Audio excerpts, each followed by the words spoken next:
வணக்கம் நேயர்களே.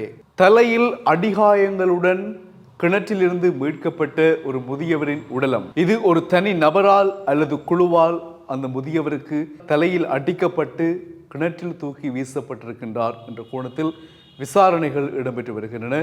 இது தொடர்பான செய்தியோடு நாங்கள் இணைந்திருக்கின்றோம். கடந்த 26ஆம் தேதி ஒரு முதியவர் தன்னுடைய அயல் வீட்டுக்காரருடன் முரண்பாட்டில் ஈடுபட்டிருக்கின்றார்.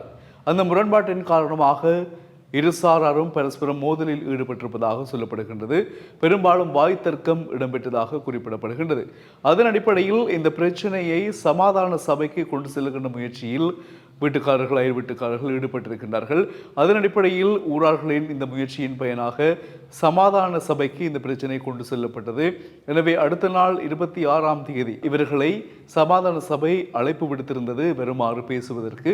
இருசாராரையும் அழைத்து பேச்சு நடத்துவதற்காக அழைத்த சமாதான சபை இருசாராரையும் அமர்த்தி வைத்து பேச்சுவார்த்தையை நடாத்தி இருக்கிறது.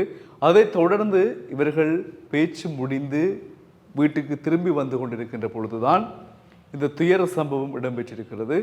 இதில் ஒருவரோ அல்லது குழுவோ சேர்ந்து 69 வயதான நபரின் தலையில் பலமான அடியை அடித்து அது மட்டுமில்லாமல் அவரை அப்படியே தூக்கி கிணற்றில் வீசிய சம்பவம் பெரும் பரபரப்பை ஏற்படுத்தி இருக்கிறது.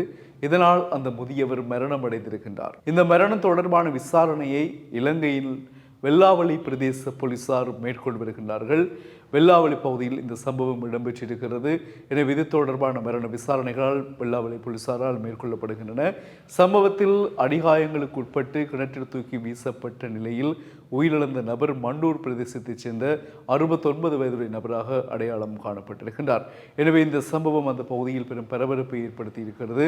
அயல் வீட்டுக்காரருடன் ஏற்பட்ட முரண்பாடு காரணமாக அந்த பிரச்சனை சமாதான சபைக்கு அனுப்பப்பட்டு அங்கு போய் பேசிவிட்டு வீடு திரும்பிக் கொண்டிருந்த பொழுதுதான் இந்த சம்பவம் இடம்பெற்றிருக்கிறது. எனவே இது ஒரு திட்டமிட்ட ஒரு கொலை சம்பவமாக பதியப்படுகிறது. இந்த சம்பவத்துடன் தொடர்புடையவர் அல்லது தொடர்புடையவர்கள் கண்டிப்பாக போலீசாரால் கைது செய்யப்பட்டு விசாரணைகளுக்கு உட்படுத்தப்படுவார்கள் என்றதாக நோக்கப்படுகின்றது. இது தொடர்பாக ஊரார்களுடைய கருத்தின் அடிப்படையில் இந்த பிரச்சனையை சமாதான சபைக்கு கொண்டு சென்றதே பிரச்சனைகள் இல்லாமல் அந்த பிரச்சனையை தீர்த்து வைக்கப்பட வேண்டும் என்பதற்காக அங்கு சென்று பேசி ஒரு தீர்வின் அடிப்படையில் வந்து கொண்டிருக்கின்ற பொழுது ஒரு சாரார் இந்த முதியவருக்கு அடித்து இவ்வாறு உயிரிழக்கும் நிலையை ஏற்படுத்தியதை ஏற்றுக்கொள்ள முடியாது. எனவே இந்த பிரச்சனையை சரியான முறையில் அணுக வேண்டும் என்று ஊரார்களும் தங்களுடைய கருத்துக்களை சொல்லி வருவதாக எமது செய்தி சேவைக்கு கிடைக்கப்பட்டிருக்கிற செய்திகள் அது. எனவே இது தொடர்பான செய்தியை நாங்கள் இந்த காணொலி வாயிலாக தந்திருந்தோம். தொடர்ந்து இணைந்திருங்கள் செய்திகளுக்காக டியூப் தமிழுடன். வணக்கம் உறவுகளே.